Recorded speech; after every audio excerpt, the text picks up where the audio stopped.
अब तोका उस माइनोटॉर को फिर से पैरालाइज करने की कोशिश करता है, लेकिन उसे पता चलता है कि वो एक सेम स्किल का यूज किसी टारगेट पर बार बार नहीं कर सकता। इसीलिए अब तोका अपनी एक और स्किल स्लीप का यूज करके उस मॉन्स्टर को सुला देता है। लेकिन अब उसकी ओर बहुत सारे बर्ड मॉन्स्टर आने लगते हैं और इन्हें देख तोका घबरा जाता है। और इसके बाद तोका अपनी नेचुरल एमपी का इस्तेमाल करके इन सभी को पैरालाइज कर देता है। नेचुरल एमपी का मतलब है कि उसकी बॉडी के अंदर जो एनर्जी है उसी का इस्तेमाल करके तोका मैजिक पावर का यूज कर रहा है, लेकिन अब तो उसकी एनर्जी भी खत्म होने लगी है। और तभी वहाँ कई सारे माइनोटॉर मॉन्स्टर्स आ जाते हैं और इसके बाद फिर से तोका अपनी नेचुरल एमपी का इस्तेमाल करके उन सभी को पैरालाइज करने लगता है, लेकिन अब उसकी ताकत भी खत्म होने लगी है और वो मॉन्स्टर्स उसके बहुत करीब आ रहे हैं। लेकिन फिर भी तोका हार नहीं मानता और इसके बाद फिर से इन मॉन्स्टर्स का सामना करने के लिए तैयार हो जाता है। और उसके इसी जोश की वजह से तोका का लेवल अप हो जाता है, जिससे उसकी एमपी भी रिस्टोर हो जाती है। और इसके बाद वो उन सभी मॉन्स्टर्स को पैरालाइज कर देता है। और इसके बाद हमें पता चलता है कि जिस बर्ड मॉन्स्टर के ऊपर तोका ने अपने पॉइजन स्किल का यूज किया था, उसके मरने की वजह से तोका को एक्सपीरियंस पॉइंट्स मिले हैं और इसी वजह से उसका लेवल अप हो सका है। और इससे तोका समझ जाता है कि अगर उसे अपनी पावर को बढ़ाना है तो उसे और एक्सपीरियंस चाहिए होगा, यानी कि और मॉन्स्टर्स को मारना होगा। और लेवल अप हो जाने की वजह से अब तोका एक ही बार में कई सारे टारगेट्स को हिट कर सकता है। और अब तोका को यकीन हो जाता है कि वो इन र्यून्स ऑफ डिस्पोजल से जिंदा बाहर निकल सकता है। लेकिन अभी भी तोका एक सेम स्किल का यूज किसी टारगेट पर 2 बार नहीं कर सकता। इसके बाद तोका उन सभी पैरालाइज हुए मॉन्स्टर्स को पॉइजन करने लगता है, जिससे उसकी पॉइजन स्किल का भी लेवल अप हो जाता है। यानी कि तोका जितना ज्यादा किसी स्किल का यूज करेगा वो स्किल उतनी ही ज्यादा लेवल अप करती जाएगी। और अब तो तोका भी खुश हो जाता है क्योंकि इन सभी मॉन्स्टर्स से उसे एक्सपीरियंस मिलने वाला है। और इसके बाद वो अपने स्टेटस देखता है जो कि काफी ज्यादा इंक्रीज कर चुके हैं और उसकी एमपी वो तो बहुत ज्यादा बढ़ चुकी है। और जैसे जैसे वो पॉइजन मॉन्स्टर्स मरने लगते हैं तोका को एक्सपीरियंस पॉइंट्स मिलने लगते हैं, जिससे तोका का लेवल अप होने लगता है। और इसके बाद वो बाकी के मॉन्स्टर्स पर अपनी स्लीप स्किल का यूज करता है, जिससे उसकी ये स्किल भी लेवल 2 पर आ जाती है। लेकिन अब जो जिंदा बचे मॉन्स्टर्स होते हैं वो वहां से भाग जाते हैं। इसके बाद तोका एक स्केलेटन के पास से एक कपड़ा ले लेता है और उस मरे हुए शख्स के लिए प्रार्थना करके इन खंडहरों से बाहर निकलने का रास्ता ढूंढने लगता है। लेकिन अब उसे बहुत भूख लगाई है, इसीलिए वो इन मरे हुए बर्ड मॉन्स्टर्स के पास आता है और उसे एक बड़े खंजर से काटने की कोशिश करने लगता है। और ये खंजर तोका को उसी मरे हुए शख्स के पास से मिला है। लेकिन इन मॉन्स्टर्स की बॉडी में सिर्फ हड्डियां होती हैं, इसीलिए तोका इस बर्ड मॉन्स्टर की आंख निकालकर उसे खाने की कोशिश करता है, लेकिन तुरंत ही उसे उगल देता है क्योंकि इन मॉन्स्टर्स की पूरी बॉडी एसिड से बनी होती है।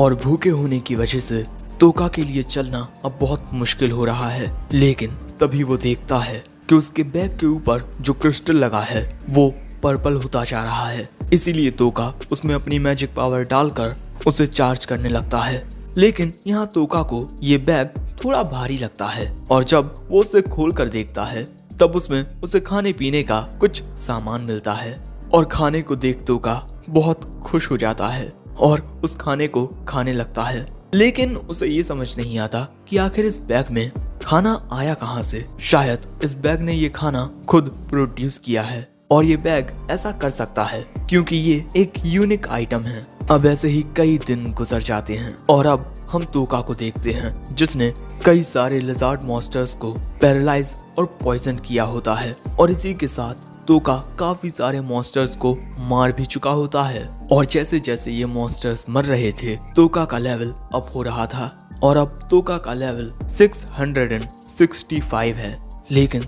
तोका यहाँ खुश नहीं होता क्योंकि वो जो कर रहा है वो इंसानियत तो नहीं है और आखिर ये सब उसे क्यों करना पड़ रहा है। और तभी तोका अपने बचपन को याद करता है। छोटा तोका हमेशा डरा हुआ सहमा हुआ यही कहता, मुझे तुम्हें मारना होगा वरना मैं मर जाऊंगा। लेकिन इसके बाद तोका के पास उसके अंकल आंटी आते हैं उसे लेने के लिए, जिसके बाद तोका की एक नई जिंदगी शुरू हुई और उन्होंने तोका को इंसानियत, दयालुता सिखाई और तोका भी उन्हीं जैसा बनना चाहता था। लेकिन अब शायद ऐसा मुमकिन नहीं। शायद मेरा भाग्य अब यही है और अब उसे अपने भाग्य को अपनाना होगा। इसके बाद तोका कुछ मरे हुए इंसानों के लिए प्रार्थना करके आगे बढ़ने लगता है और तभी उसका सामना एक बड़े ही अजीब से मॉन्स्टर से होता है जो मैजिक का भी यूज कर सकता था। लेकिन तोका इसको पैरालाइज और पॉइजन करके आसानी से मार देता है। इसके बाद तोका एक दरवाजे के पास पहुंचता है जहां एक जैम लगा हुआ था और जैसे ही तोका उस जैम में मैजिक को इन्फ्यूज करता है वो दरवाजा खुल जाता है और यहाँ आते ही तोका की नजर दो मरे हुए लोगों पर पड़ती है, एक आदमी और एक औरत जो बिना खाना पानी के इतने सारे मॉन्स्टर्स के होने के बावजूद भी इतनी दूर तक आ गए और इसके बाद इन दोनों ने यहाँ साथ में दम तोड़ दिया। तोका को इनके पास से एक जेम्स की थैली मिलती है। तोका को लगता है कि ये जेम्स आगे उसके किसी काम आ सकते हैं, इसीलिए वो उस थैली को ले लेता है और ऐसे ही आगे बढ़ते हुए 25th रूम में आ जाता है और इस दरवाजे को खुलने में काफी वक्त लग रहा है और जैसे ही ये दरवाजा खुलता है तोका की नजर एक और मरे हुए शख्स पर पड़ती है। तोका को उसके पास से एक लेटर मिलता है। तोका को उस दुनिया की भाषा समझ आ रही थी। वो पढ़ता है, मेरा नाम एंगलिन बाथर्ड है। लोग मुझे एंगलिन द ग्रेट सेज के नाम से बुलाते हैं, लेकिन कुछ लोग मेरे पुराने नाम को भी जानते हैं, एंगलिन द हीरो ऑफ डार्कनेस। और ये डार्क हीरो शब्द सुनते ही तोका को यासु याद आता है क्योंकि वो इस नए जमाने का डार्क हीरो है। आगे तोका पढ़ता है, उस गॉडेस वीसियस ने मुझे यहाँ जबरदस्ती भेजा क्योंकि अब उसे मेरी जरूरत नहीं थी। इस लेटर को जो भी पढ़ रहा है, अगर वो इन खंडरों से बाहर निकलने में कामयाब हो जाता है तो मैं उसे एक जिम्मा सौंपना चाहूंगा, उस गॉडेस को मारने का। हमारा तोका तो पहले से ही उस गॉडेस से बदला लेना चाहता था। इसके बाद तोका को एंगलिन के पास से एक किताब मिलती है, फॉरबिडन आर्ट्स कंप्लीट वर्क्स, और इसी के साथ एक फॉरबिडन मैजिक स्क्रोल भी मिलता है। लेकिन तोका को वो समझ नहीं आता, लेकिन वो इन चीजों को अपने पास रख लेता है क्योंकि ये सारी चीजें एक डार्क हीरो के पास थीं तो जरूर से ये काम की होंगी।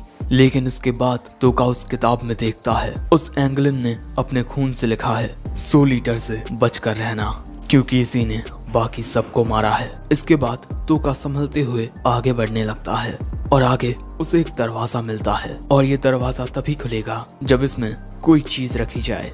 इसके बाद तोका सोचने लगता है, एक डार्क हीरो भी उस मॉन्स्टर सोल ईटर को हरा नहीं सका, यानी वो बहुत ताकतवर होगा।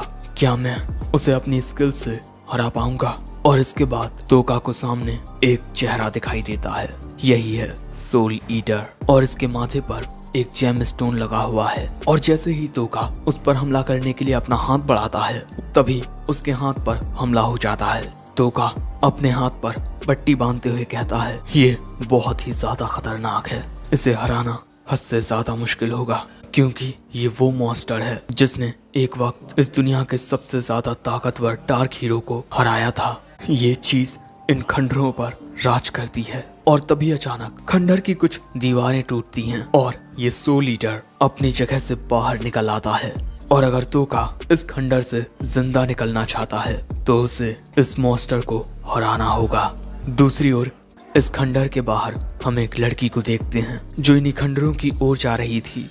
दूसरी ओर वो सोल ईटर अपना मुंह खोलकर कोई लिक्विड बाहर निकालता है और उस लिक्विड में से अजीब से लोग बाहर आते हैं और ये लोग उन लोगों के रेप्लिकास होते हैं जिन्हें इस सोल ईटर ने मारा है। और दूसरों को बेरहमी से मरता हुआ देख इस सोल ईटर को बड़ा आनंद मिलता है। और तभी वो सोल ईटर तोका के बगल की दीवार तोड़कर उसके ऊपर चिल्लाना शुरू कर देती है जिससे तोका के सिर में दर्द होने लगता है। और इसके बाद वो अपनी आंखें खोलती है। तभी तोका उन अजीब से क्रिएचर्स को पैरालाइज कर देता है, लेकिन इसके बाद वो इन पर पॉइजन का इस्तेमाल नहीं कर पाता क्योंकि भले से ही ये लोग मर चुके हैं, लेकिन फिर भी ये सभी एक वक्त पर इंसान थे। आखिर में अपनी ताकत का इस्तेमाल दूसरों को मारने के लिए कैसे कर सकता हूँ? लेकिन ये सब देख उस सोल ईटर को बहुत अच्छा लग रहा था। तोका कहता है, मेरे लिए इंसानों को मारना तुम्हारी तरह आसान नहीं है, वो सब मासूम थे। आखिर मैं उनके खिलाफ अपने पॉइजन का इस्तेमाल कैसे कर सकता हूँ, क्योंकि आखिर में मैं भी एक इंसान हूँ। और तोका की ऐसी हालत देख वो सोल ईटर अपने लिक्विड से और भी कई सारे डेड ह्यूमंस को क्रिएट कर लेती है और ये सभी डेड ह्यूमंस तोका की ओर बढ़ने लगते हैं। तोका रोते हुए कहता है, तुम मेरे साथ ऐसा मत करो, हम सभी इंसान हैं, प्लीज तुम सभी दूर रहो। और ये सब देख सोल ईटर खुश हो रही थी। उसकी खुशी उसके चेहरे पर साफ जाहिर हो रही है। वहीं तोका अभी भी उन सभी डेड ह्यूमन से चिल्ला चिल्ला कर कह रहा है, मुझसे दूर रहो, प्लीज दूर रहो, प्लीज यहाँ कोई मेरी मदद करो। तोका को इस तरीके से गिड़गिड़ाते हुए देख सोल ईटर को बड़ा आनंद आ रहा था और इसी मौके का फायदा उठाकर तोका सोल ईटर को पैरालाइज कर देता है और कहता है, तुम मुझे रोता गिड़गिड़ाता हुआ देख बहुत खुश हो रही थी, है ना? और इसी के चलते तुम ये तक नहीं देख सकी कि मैं हर वक्त हमला करने के लिए बिल्कुल तैयार था। और इसके बाद सोल ईटर वहीं गिर जाती है और तोका की पैरालाइज स्किल लेवल 3 की हो जाती है। और तोका कहता है, तो ऐसे तुम्हें मेरा नाटक कैसा लगा? अच्छा था ना? कई सालों तक मैं नॉर्मल बनने की कोशिश करता रहा। मैंने इतनी कोशिश की कि मैं ये तक भूल गया कि मैं असल में हूँ कैसा। और इसके बाद तोका सोल ईटर पर पॉइजन का इस्तेमाल करता है। तुमने इन सभी डेड ह्यूमंस को क्रिएट किया, उन सभी सोल्स का इस्तेमाल करके जिनको तुमने खाया था। ये सारे इंसान कब के मर चुके हैं। ये मॉन्स्टर्स बस तुम्हारे हाथ की कठपुतलियां हैं, तुम्हारा एक हिस्सा, इसीलिए इन्हें मारने में कोई बुराई नहीं है। और इसके बाद वो सभी डेड ह्यूमंस फिर से लिक्विड बन जाते हैं और तोका सोल ईटर के करीब जाते हुए कहता है, तुमने मुझे अंडर एस्टिमेट करके बहुत बड़ी गलती कर दी और उसी गलती की वजह से अब तुम मर रही हो। तुम्हें शायद से खुद पर शर्म आ रही होगी, मुझ जैसे कमजोर से इंसान ने तुम्हें हरा दिया, है ना सोल ईटर? ये बातें सुन सोल ईटर खुद को हिलाने की कोशिश करती है, लेकिन उसके ऐसा करने से उसकी ये बॉडी डैमेज होने लगती है। और इसके बाद तोका के जहर की वजह से सोल ईटर धीरे धीरे मरने लगती है और तोका का पॉइजन लेवल 3 का हो जाता है। और इसके बाद वो सोल ईटर खत्म हो जाती है और उसके खत्म होते ही उसके अंदर से वो सारी सोल्स निकलती हैं जिनको उसने खाया था।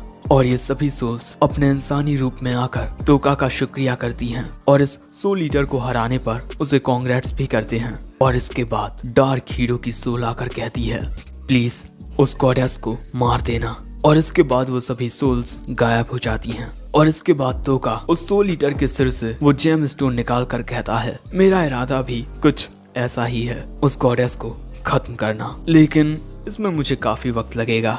और इसके बाद तोका उस दरवाजे के पास जाकर उसमें इस जेम स्टोन को फिट कर देता है, जिससे वो दरवाजा खुल जाता है। और अब तोका एक नई शुरुआत करने के लिए अपने कदम बाहर बढ़ाता है। और इसी के साथ ये एपिसोड एंड हो जाता है।